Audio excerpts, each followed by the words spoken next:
You're listening to the AFTERBUZZ TV network. Now the largest new media platform on the web and your #1 source for after-show entertainment. Very good, Johnson.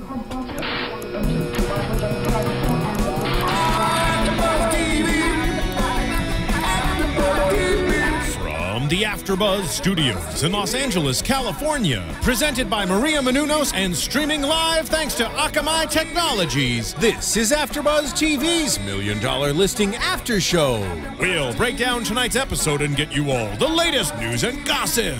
And now, another post-game wrap-up show for your favorite TV show. It's AFTERBUZZ TV's $1 Million Listing After Show. Oh yeah, girl. Work it. Right? I like it. I love this song. Every time I hear too. this song, I picture myself in New York and I'm like, yeah, concrete jungle. I mean, Jay-Z and Alicia, they killed it with this one. They did. I love it.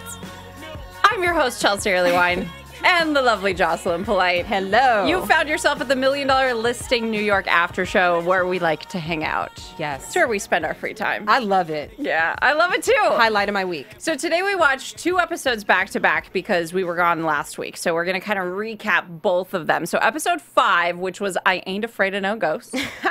Which was a fitting title. I don't know. I think you might have been a little afraid of the ghost, but we'll get into that. I was afraid. Yeah, me too. I can tell you that much. And then episode 6, which was, what is it? The Bidding War Bitches? Bidding War Bitches. Yes.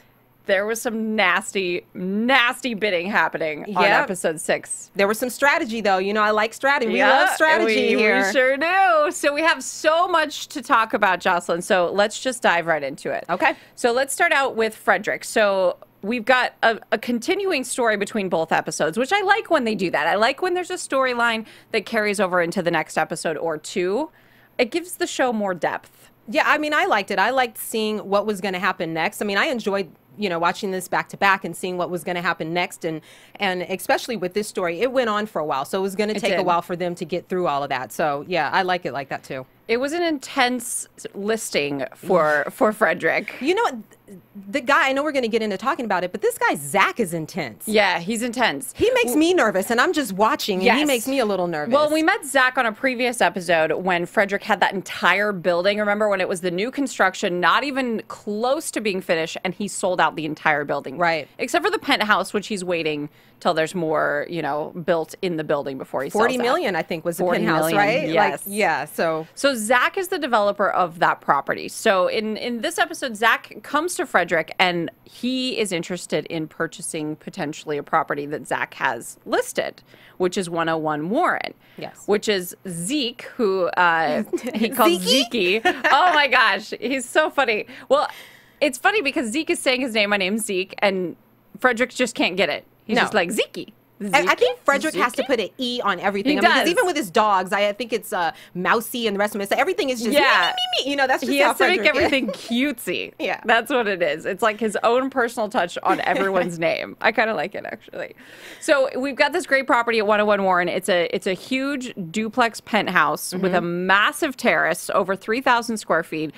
This is a great, great listing for Fredrik. $11 million for this property. And it's a beautiful property. 3 bedrooms, 4 bath. The terrace was to die for. You know, I love a nice terrace. Nice. And it's, I think, total almost like 300, almost 3,100 square feet. Yeah. So it's a big place. It's a big property. It's in Tribeca. Great neighborhood, great listing, floor-to-ceiling windows. It's a fantastic property. So he's negotiating with Zeke to come to an agreement on the price, and they come to $11 million. Yeah. So he's planning on listing the property at $11 million, but before he can even list it, he starts posting these social media pictures. Hilarious.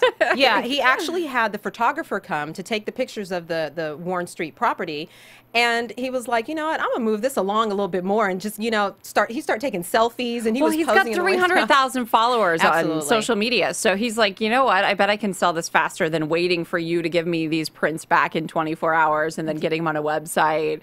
Absolutely. So he posts these hilarious hilarious photos. I mean, and they're great. And I've seen on Twitter that he posts some of these photos. And really, you guys, you have to look at some of these properties on Twitter and follow him because they're amazing. I mean, he puts them out there. And I mean, if I had that kind of money, I would love to just scroll and, you know, connect with him and be like, that one, you know? Totally. So, yeah. And it's, I mean, they're just fun to see. He's so goofy. He's in the bathtub. He's making funny poses. All of his little, I don't know what he does. He does this like, this bunny rabbit hop thing with his hands and his leg, his high kicks. Like, he's so nerdy. I love it. I think there's something to him sitting in the bathtub, Chelsea. What do you think? I mean, he did really well the last time he sat in a bathtub. Yep, this time he was in a bathtub. And it seems like every time that happens, something goes well for Fredrik. And this is the case in this property. So before this even goes on the market, we get Zach, this developer that we just mentioned, coming to him and saying, hey, I saw your social media pictures, and I'm interested in seeing this property. Which he was surprised. Yeah, he was very surprised. He was like, oh, no, what does Zach want to have dinner with me about? You know, I haven't sold the penthouse yet. So he thought it was going to go in that direction with the meeting, and he actually was interested in the property. Right. Right, which puts him in an awkward position, too, because I know that he's worked with him, like you said, on development with the other building. Yeah. And it just kind of switches roles a little bit. Yeah, well, Fredrik's normally working for Zach, and now Zach is going to be potentially purchasing a property for one of his clients. So he's switching sides here. So Fredrik is not defending Zach's side of this discussion. He's defending his client, which is Zeke. Yeah, and it muddies the waters a little bit, yeah. I think, you know, and so I think this was a challenging listing for him. Well, I mean, Fredrik can pull off anything, but I mean, I think this one was a little different for him because Zach, he gave good poker face when he walked through that place, my did gosh. he not? I mean, he did not look the least bit interested in this property. He was just walking through. You had no idea if he thought it was nice. Yeah, if he hated it. He was just walking through it with great poker face. And Fredrik kept saying, you know, isn't this great? Look at this master. Look at this. And Zach just said nothing, just stone cold. I mean, and how you can't get excited about those views. I mean, just everything about this place. Like how I mean, he's good. I wouldn't have been able to do it. But with Zach, he's a developer in New York. He's seen the nicest of nice properties. True. And this is not a property that he's planning on moving into. This is an investment property. So he's looking at flipping this. So he can't get too excited or emotionally attached to it because he's going to turn around and sell it to somebody else. He's just trying to make a quick buck on it. So he definitely has good poker face. But in the end of this discussion, Fredrik learns that Zach is interested in putting in an offer on the place. Now, this is interesting because this property is fully furnished. Right. And Zeke wants to sell this place with all of the furniture. So but he wants a great deal for this. I mean, I think he has an idea of what he wants the place sold for, but then I think he has in his head an idea of how much the furniture cost and what he wants that sold for, as well. So it's not a furniture included situation. Right. It's not buy the property and take all the furniture. It's a separate deal. And he agrees with Fredrik. It's going to be separate. There's going to be the contract for the apartment itself, and then there's going to be a separate contract for the furniture. They're not combining them. And they make that really clear from the beginning. But Zach doesn't really care. No, Zach doesn't care because Zach is a developer and Zach is going to get the most for his money. Zach is like, are you kidding me? I'm not, I want the furniture. I want everything, the kitchen sink, the coffee maker. I want all of it. Throw it all in. Give me a break. I'm not, Zach, came in with what he wanted. And so it made it really difficult for our boy Fredrik. Yeah, it did. But he came in with a full asking offer of $11 million. But that's contingent upon all of the furniture being included, which wasn't part of the deal. Zeke was not having that. No, you cannot have his furniture. He said he spent $1 million furnishing that place. Yeah. However many years ago. Right. Not that the furniture was bad. I mean, it was great furniture. I'm definitely not saying that. The furniture was nice furniture, but it's used. It's used furniture. People have, you've been sitting on it and wallowing Had around sex on it. And, I mean, slept who knows in the what bed else? and Yeah. No. No. That's not cool with me. It's still not $1 million, and he needs to come down off of that. Yeah, it's still used furniture regardless, but Fredrik cannot seem to get these two to come to terms with each other. So he brings them into the same room, into the apartment, to look at the furniture face to face. And I thought that was a bad move at first. I was like, this is not going to go well. Bringing the buyer and the seller face to face is never a good idea. Well, I thought it was going to upset the seller, because he had appraised the furniture. I think him and his assistant had appraised the furniture for the value, and I think they found that certain things like the chandelier and the rugs, were came in at what, at 100,000, and now it's 50,000. Yeah, they've depreciated by an average of 50%. Absolutely, and pretty much everything had depreciated, by the average. And just like Fredrik was saying, these rugs are cut for this place. It's not like you can just pick this rug up and roll it out in the next place. Right, and it's all of the furniture was customized to that apartment and that layout. That's not furniture that can go into any apartment. So this was a powwow. It was. And it was interesting, but it went better than... did you think it went better than you thought? I did. Initially? Yeah. I thought this was going to turn into just a big ego fight, because these guys both have huge egos, and they were both really strong-headed in this discussion. And I thought it wasn't going to go anywhere. I thought at the end of the day, that deal was not going to happen. Yeah. Because Zeke was saying, you know what, let's pass this $11 million offer and let's list it. Let's see what we can get. And Fredrik's like, dude, this is a full ask offer. Right. Like, it doesn't matter whether the furniture is included or not. You're still getting $11 million for this property. Like, give up the, little bit of furniture costs that you spend, and let's call it a day.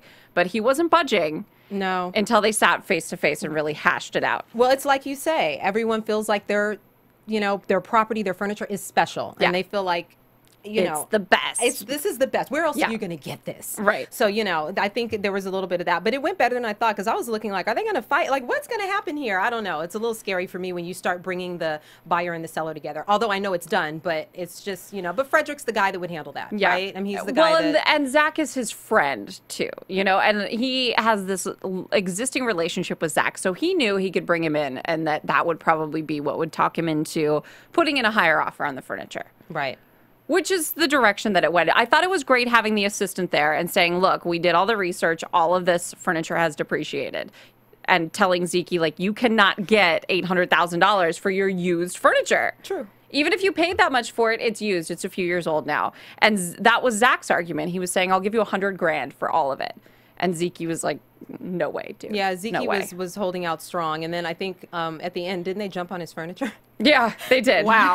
Yeah.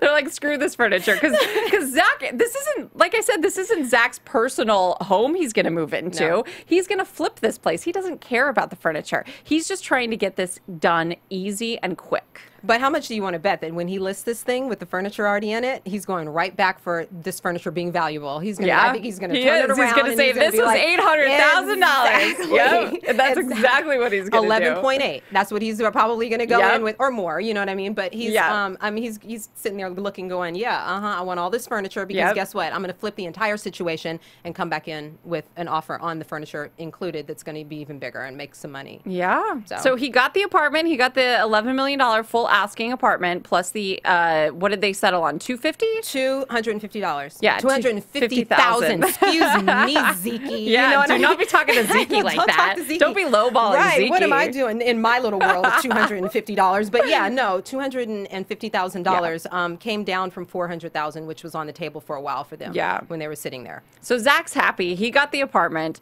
I will be interested if we carry through this story a little bit and see what Zach does with the apartment, because I couldn't imagine you can just flip it how it is. I would imagine you have to do something to it in order to flip it, but there's nothing really to do to the apartment because it's so great. It looks like it looks like it's ready to go. Yeah. It looks ready, set, go. Yeah. I mean, I don't know if, something has to be done to it. I mean, I think that it's probably ready to go. I think if the developer is like coming in at it like that, and I know he doesn't want to live there, you can definitely find people that want, that are going to be amazed at this place. Yeah, that's true. And I wonder if it'll be Fredrik's listing. I guess so, right?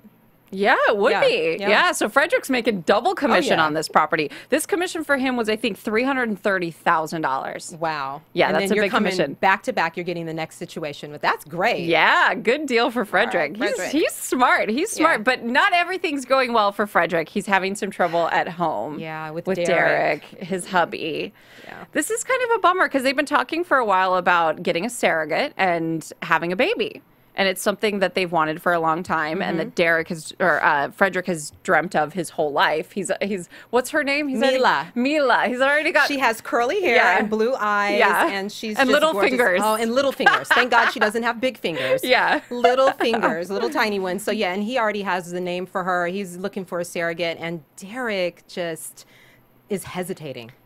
Derek is kind of flipped on this situation because they had both come to the agreement that they were going to get a surrogate and have a baby. And now that it's real, now that they're like, okay, who are we choosing to be our oven, as Fredrik says? Oven, yes, yeah. Put it in, let it sit in there for about 40 weeks. Bake the baby, yeah.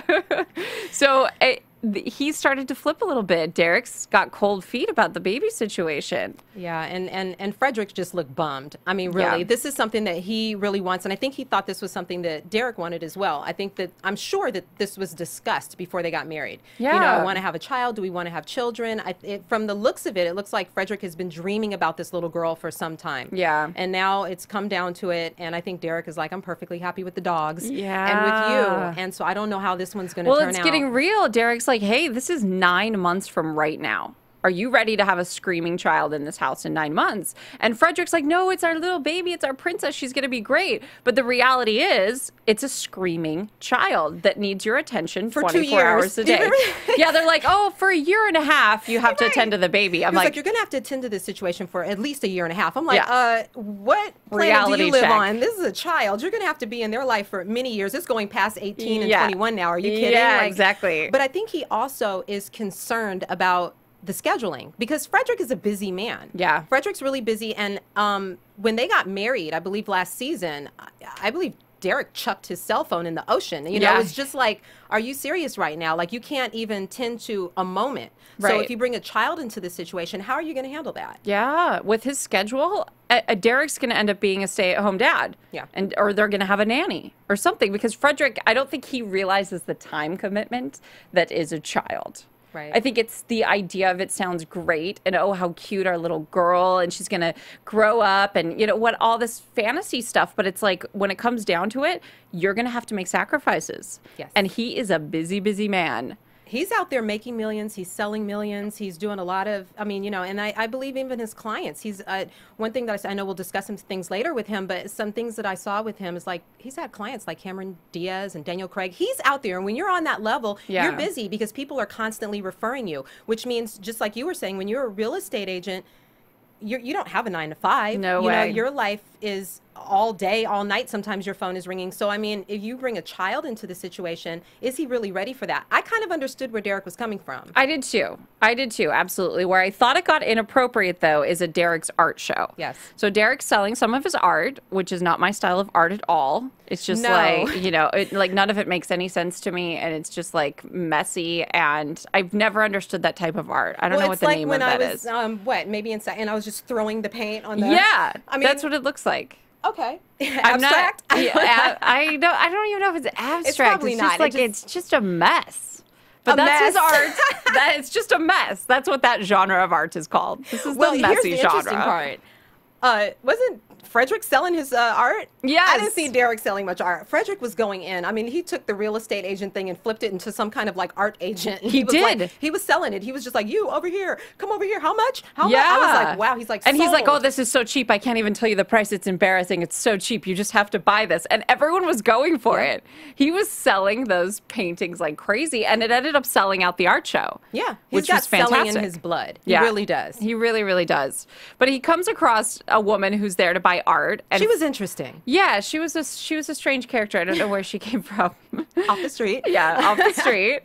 She's a paid extra for all we know. I don't know. So Fredrik is trying to get her to buy a piece of art, and he's like, you know, we've got a family, we've got a baby, we've got a surrogate mom that we're going to have, you know, our baby with. And he's trying to sell her on the story of that they're having a family, so they need the money from the artwork. And she's like, oh, okay, great. Yeah, I'll buy it. So then she goes over to Derek to congratulate Derek on their new baby. And Derek's like, wait, hold the phone. Like, right. We have not agreed on this just And why are yet. you discussing this at my art gallery, my showing here? Like, why are you talking to a total stranger about things that are going on with us that are so personal? Yeah. I mean, Fredrik, I mean, I know he's probably emotionally bleeding a bit right now because he wants this to happen. It's probably heartbreaking that Derek is not on board with him with this. But I mean, who is this woman and why are you sharing your life with her? Right. And like, she's going to leave here and be like, okay, whatever, just give me my painting and wrap it up so we can put it, you know what I mean? It was just a little odd. It was a little odd. So then Derek started oversharing. He's like, actually, we have not agreed that we're having a baby. And as far as I'm concerned, this isn't happening. So it turns into a bit of an argument. That they took into another room. You see them behind the, well, you don't see them, but they're behind the closed doors and they're arguing through this whole thing. But At least that's a little better than telling strangers. So okay, you're going to take it. You're going to take it somewhere now. Yeah, it's just we'll see where this goes. I'm interested to see where this relationship goes, because if you can't agree on whether or not you want to have kids, I mean, that's a deal breaker for most relationships. Absolutely. If one of you feels one way and the other feels the other, I mean, this isn't going to work. Right. It's going to eventually fade because you're headed in different directions with respect to that. And if Derek doesn't want to have children or doesn't feel like children with Fredrik is going to work for his life, so that he, being home all the time, having to tend to it, and Fredrik's off doing his thing in New York City. Yeah. I mean, if you haven't decided on that, but I wonder you had to have that discussion. And I believe they did. I believe they were on the same page with the surrogate, or it wouldn't have gotten that far. Right. So I think he's just getting cold feet. Okay. All right. Well, maybe it'll work out. Maybe we'll have it'll to work see out. What happens. We'll have to see. Yeah. We'll have to see. But quickly, I want to talk about iTunes, because we love that you guys watch our show on YouTube and that you download us on iTunes. We are so grateful for that. Now, we come here every week and we absolutely love what we do. Now, what we would ask for from you guys in return, if you could, is give us a rating on iTunes, because that's how we keep the lights on here at AfterBuzz, is by you guys giving us positive feedback and rating our show. So if you're listening on iTunes, if you can just give us a rating, hopefully 5 stars or whatever you feel is appropriate for the show. And tell your friends about us. Comment. We love to interact with you guys on iTunes. So please make sure to give us a rating and tell your friends about our show. Absolutely. $1 Million Listing New York. All right. So moving on to Luis. Oh, Luis, Or as favorite. we are calling him this week, Ricky Ricardo. Ricky Ricardo. Yeah, this was an interesting couple of episodes for Luis, I have to say.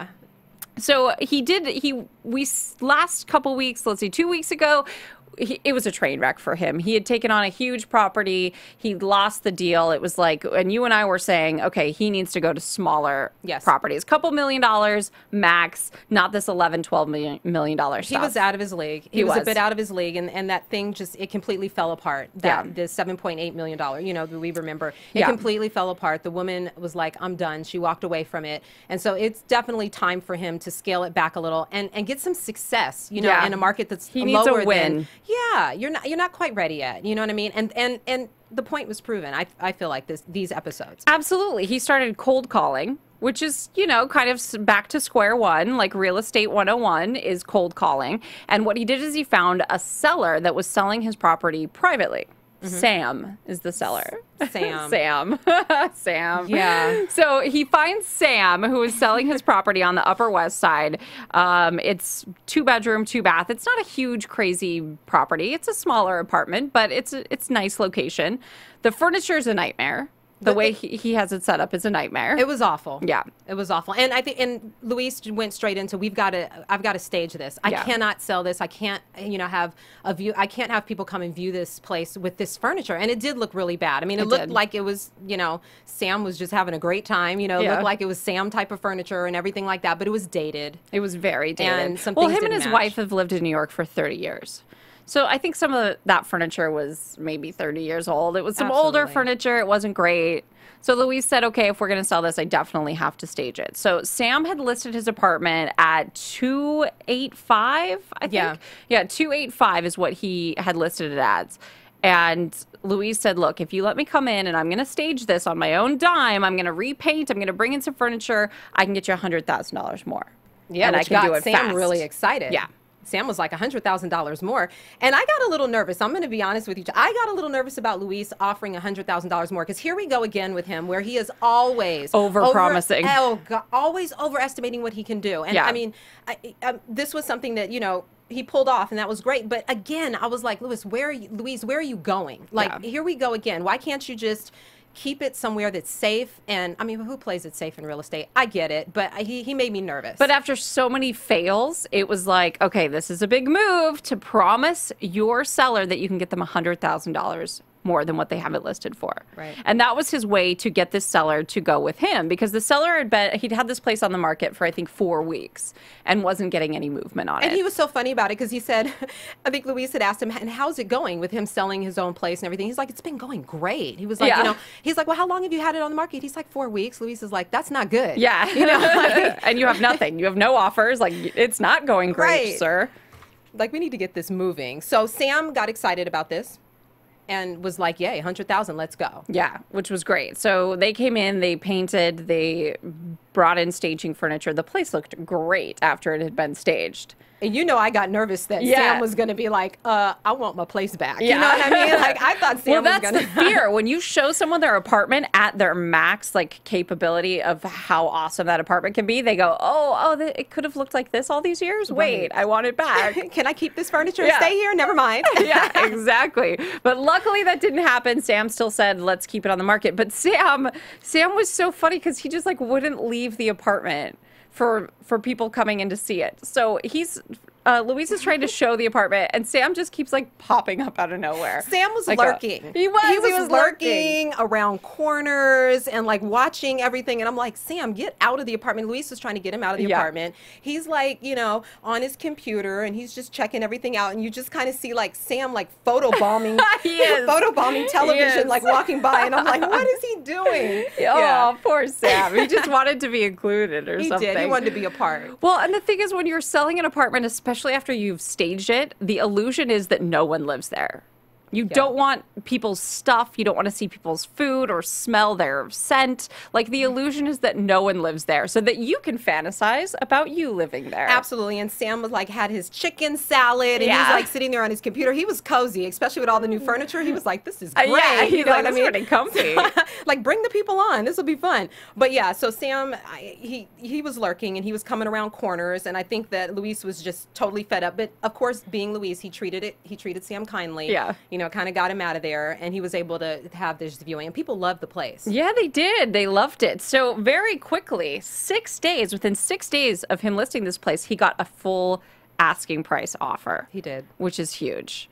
So he calls Sam to give him the good news, and of course we have this, what we've seen before is Sam gets emotional about the apartment. Oh. But he's sitting over across the Brooklyn Bridge, staring at Manhattan, thinking, I'm about to leave the city. Him and his wife are moving to San Francisco. Right. So, I mean, that's a hard moment for anyone. You've spent 30 years in a city, especially New York City, and you're about to leave it. So it's a lot more than giving up the apartment. It's giving up that whole city. The city. And it's where he fell in love with his wife. It's where they shared pizzas and pizza pies and all those other things that is so New York. And I think that looking at all of that, he was like, am I moving too fast? Am I, like, San Francisco, I do want to do this, but am I really ready to do this? And I don't know, I kind of felt bad for Sam. He was like, I always feel bad for the emotional seller. Yeah. I don't know, I do. Me and my bleeding heart. But I was just like, Sam, I wanted him to go forward with it, but I understood that connection that you have to your city. Well, and he felt like the offer came in too quick. He was like, 6 days? Wait, I thought I had a few more weeks to figure this out and really give up the city. But in the end, he did say, all right, let's do it. Let's take the offer. He did.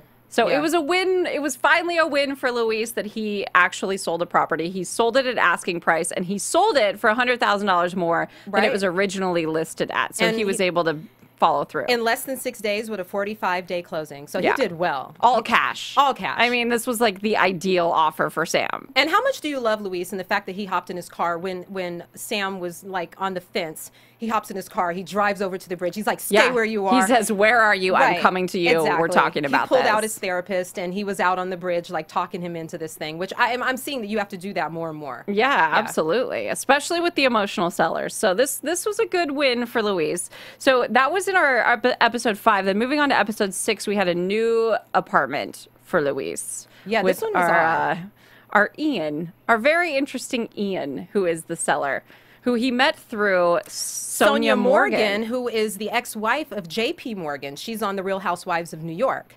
And which you knew right away. You're like, oh, Sonia Morgan in the house. I'm like, who? I'm like, what's Sonia Morgan doing here? But she was there, and I'm assuming that she hooked them up because she was friends with Ian, and she's Bravo family with Luis. So, you know, that makes sense. But I felt like Ian was a little rude. The whole Ricky Ricardo thing, the first comment, funny. After that, it kind of went to a catty place, and then also insisting that he's gay and everything like that. And you know, Luis is like, no, I'm straight, and he's not even being rude about it. He's just like, no, this is who I am. And they're just like, straight to my bed. I mean, he's just like rude. So inappropriate. This guy is so inappropriate, and calling him Ricky Ricardo is, I'm sorry, first of all, racist, but it's just super offensive.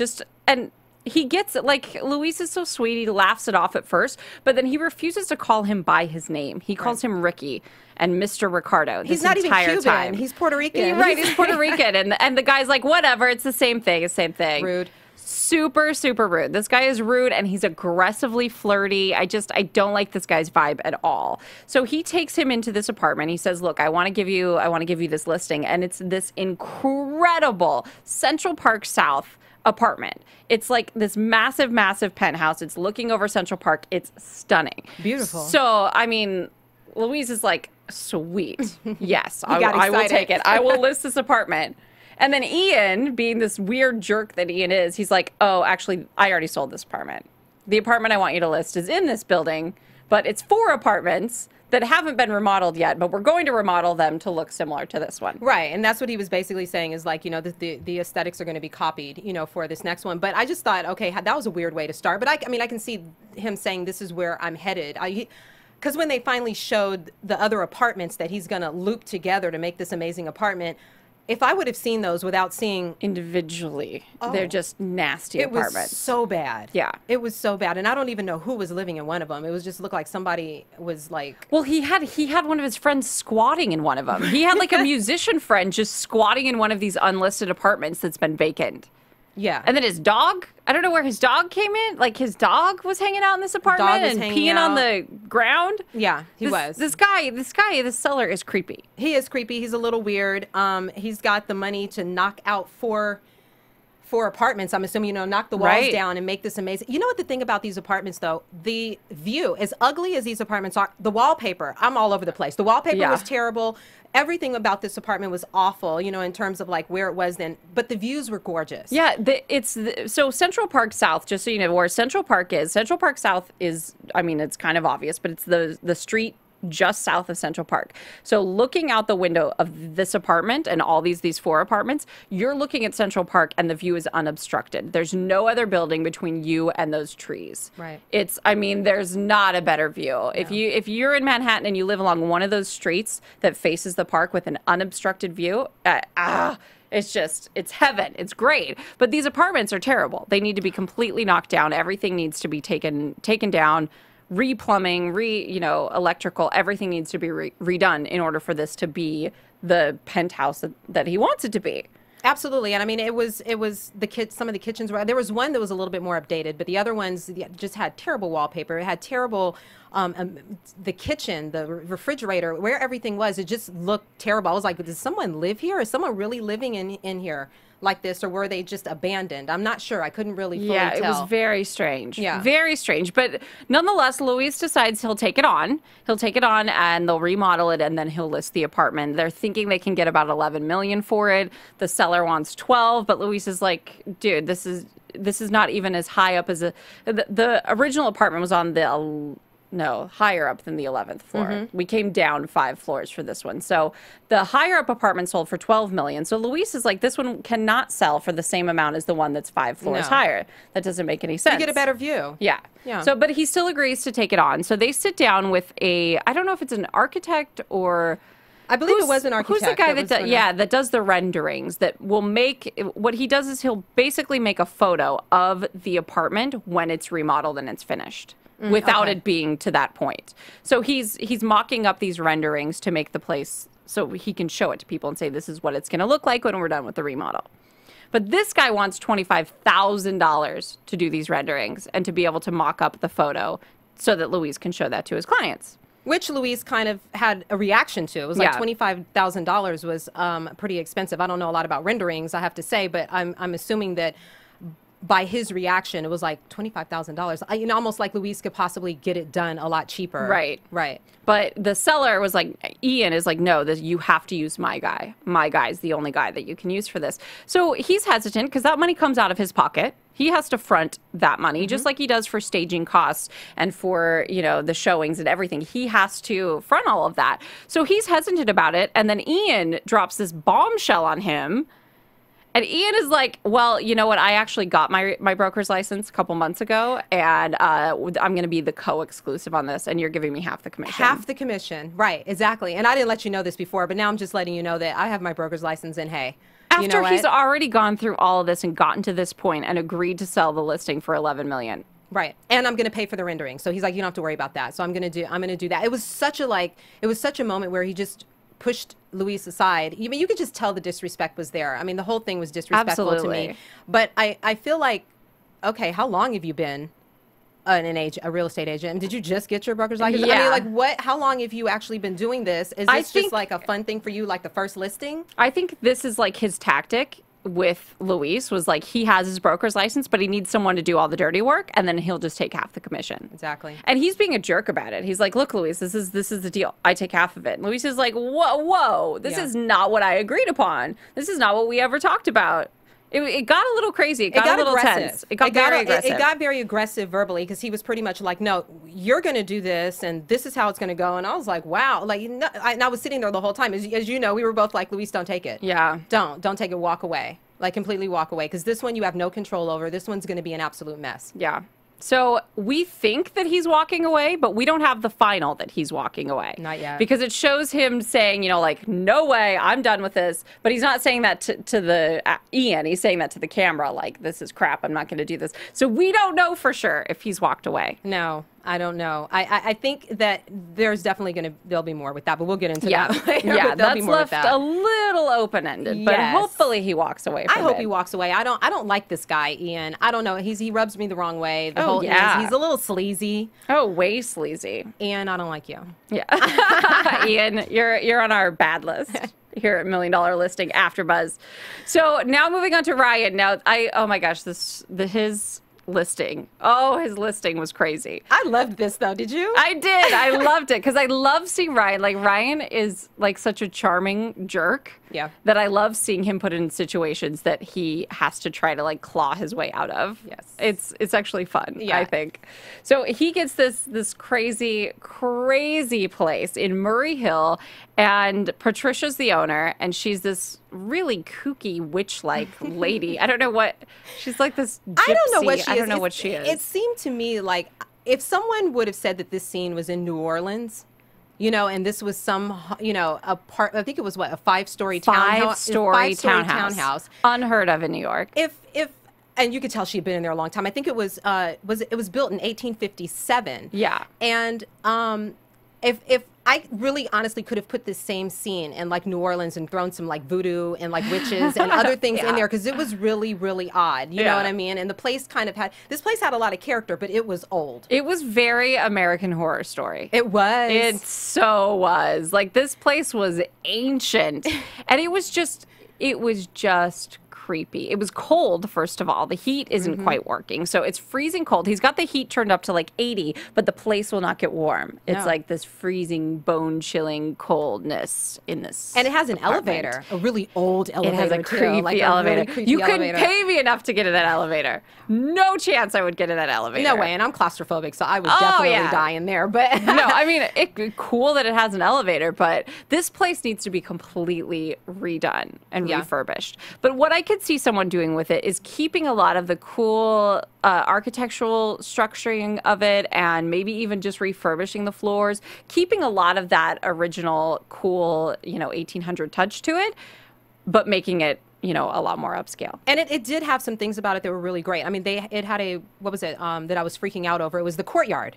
Oh, the courtyard. Beautiful Stunning. Courtyard. You could do a lot with that. I mean, I felt like, how many places do you have that are 5 stories and have a courtyard in New York City? Oh, very few. Yeah. So, I mean, this woman I think she had moved to Palm Beach. Yeah.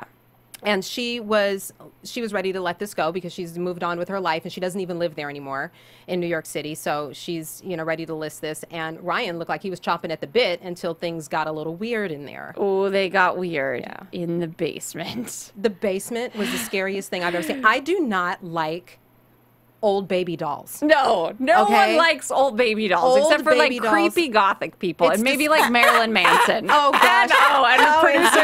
And producer Steven, apparently. These old little dirty baby dolls on the counter in the basement was like, and there's a saw. There's like a hacksaw, and there's these baby doll heads that are like chopped in weird pieces. And it's just, and they're dirty. They almost look bloody. Like, it's just the grossest scene in this basement. In the basement sawing baby dolls. Like, it was the weirdest, strangest thing. And plus, the woman's a little odd And she wouldn't quirky. go down in the basement No, with she sent Ryan. him down She there. said, "You go down there." Right. Go experience what's And down he's there. like Come he's back. like 6'3". He can barely, without hitting his head, climb into the little basement. And Yeah. there's these creepy baby dolls. Yeah, just laying Oh, there. it was so gross. It gave me the heebie-jeebies for And sure. how do you not explain that if this is your place? Like, I'll just go on down to the basement and check that out, and then someone comes, they come back up, and you're just like, huh, how was it? No, explain what's going on with the baby doll situation. She's a creepy voodoo witch or something. So, well, Ryan, poor thing. I mean, the other thing that happened to Ryan is he got stuck in the elevator. Yeah, so he decides he's going to list this apartment, and they come to terms with just under $3 million, which for a 5-story place in Manhattan. 3.9. Oh, sorry, just under 4, thanks. It's like that's so cheap for this place. Yes. You still have to put at least $1 million into it for it to be functional, but that's still a really good deal, I think, for a 5-story place in Manhattan with a courtyard. Oh my gosh, yeah. I mean, looking at some of the other properties that they have on this $1 million listing, I was like under 4. Yeah, that was a little strange to me. I mean, especially you're talking about 5 stories. Now the rooms are extremely narrow. That was one thing that I saw. The room, but still, it's a place with you character. could renovate this lot. place and just make it amazing. Absolutely. Except for that it's haunted. Yeah, it was haunted. It's very haunted. Yeah, there were noises, there were creaks, the sound of water running, but no one could find where the water was running. Yeah. Oh, that was kind of, so and then people are walking through the house look there, you're trying to sell this place, and Ryan's like hearing water. Yeah. Things are creaking. It's like that's the reaction Steven wanted. Was to just for us to both squeal. But that's damn what it you, was. Steven. I know. Damn you. You know what? He got me. He got me because I was like, what is that? This house is so creepy. Yeah. So they're trying to do showings. They've got, their English pastries out, and they've got tea. They're doing like an old English party in this place. And Ryan gets in the elevator to go up or down the stairs and gets stuck. And no one can hear him. And no one place can is hear huge. him. He's yelling for his assistant, Olivia, and she can't hear. He's just stuck.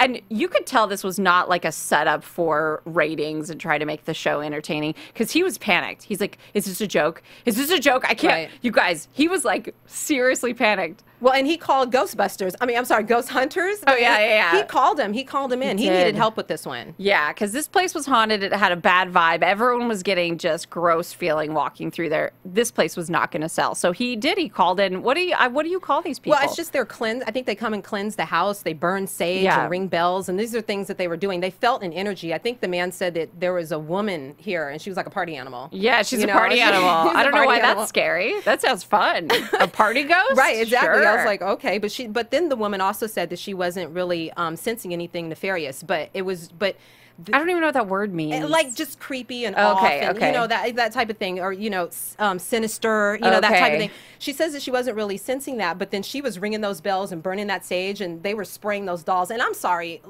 let me digress. Just throw the dolls into a glad bag and throw them away. I don't want to cleanse them. Away. We're done with the dolls. The dolls. And what was terrible is he didn't get rid of the dolls before the first showing. No. So people went into the basement and saw the dolls. Yeah, and they were like, no, what? Yeah, we're out of here. So we don't care how much we love this place. There's creepy doll heads. Why wouldn't he clean that up? He says he forgot.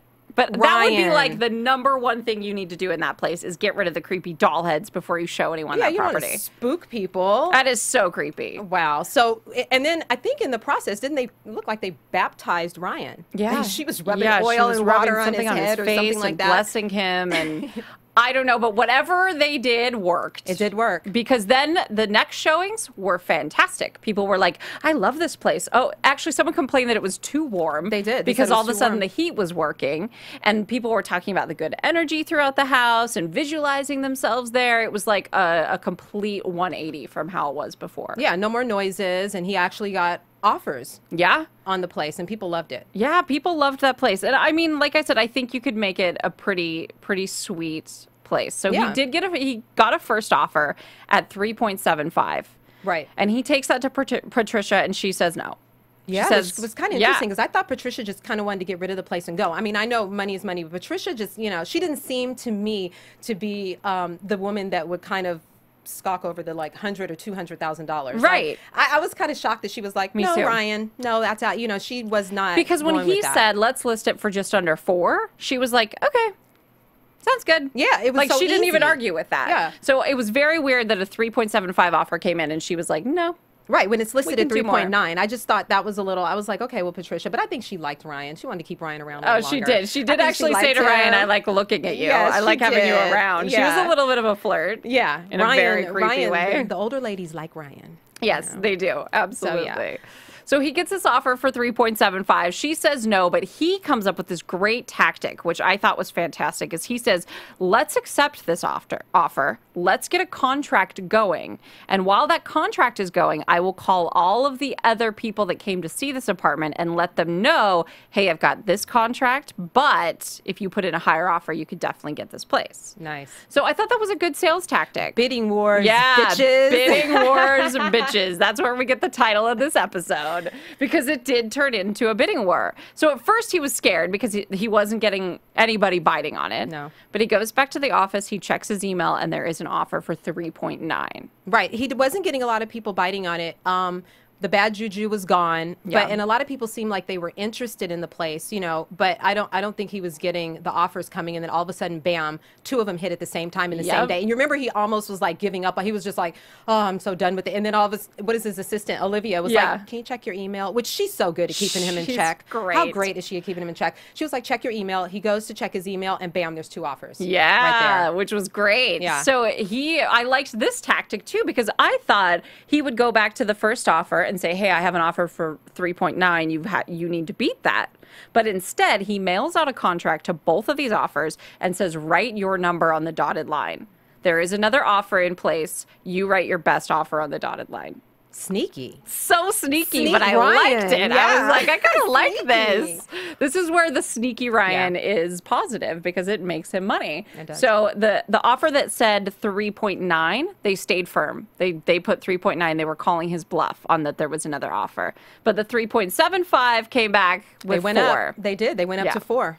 Right. And so he got it over the asking price. Yeah, so And it was Patricia was great. very happy. She was happy. Yeah. She's a happy little witch or whatever she is. She I can don't go know. haunt a house in Palm Beach. Yeah, exactly. Little creepy lady. So we did find out, though, in the end, what the doll heads were for. Right. Which still, I'm not satisfied with this answer, but that she's an artist.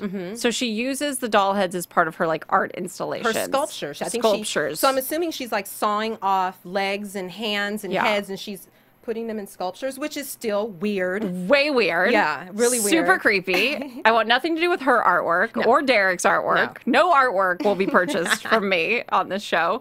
So, yeah, that was a little bit weird. But finally, you know, we saw him close the deal, which was great. Right. But not closing the deal at home. No, he didn't close the deal at home. Personal life for these guys is not going so well right now. And, you know, I think Ryan is like the worst boyfriend ever. Yeah.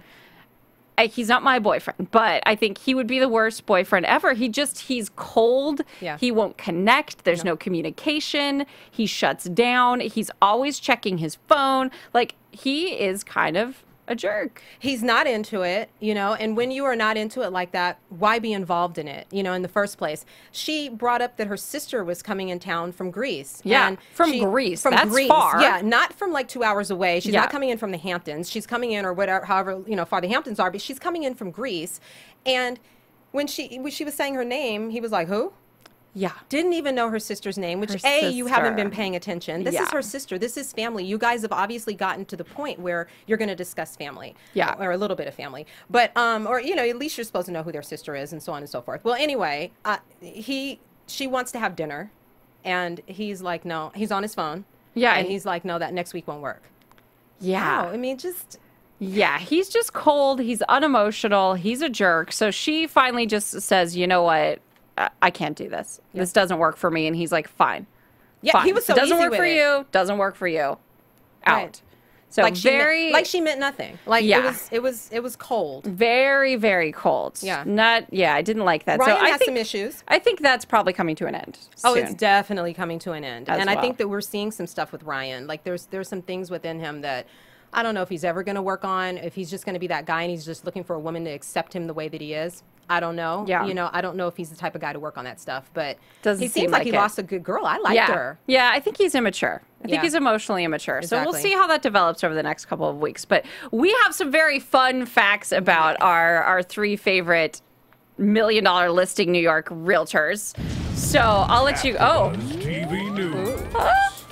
I love it. We get sound effects. All right. So go ahead, Jocelyn. What do we got? Well, we did our research and we found a couple of facts that should be fun. Luis is listed as number 19 on Us Weekly's most stylish New Yorkers. Which I can see that. He's got the nice little hair, and I would like to see him out of his business suits, though. I'd like to see what he wears, like street clothes. Absolutely. What his style is there. I like the pea coat with him. You know, it's cold. He has the cold weather dress down, and I know most of the time that we see it, it's New York when it's cold. But I'm interested to see, his suits are great, but I just am interested to see how he is also when he's dressed down. Yeah.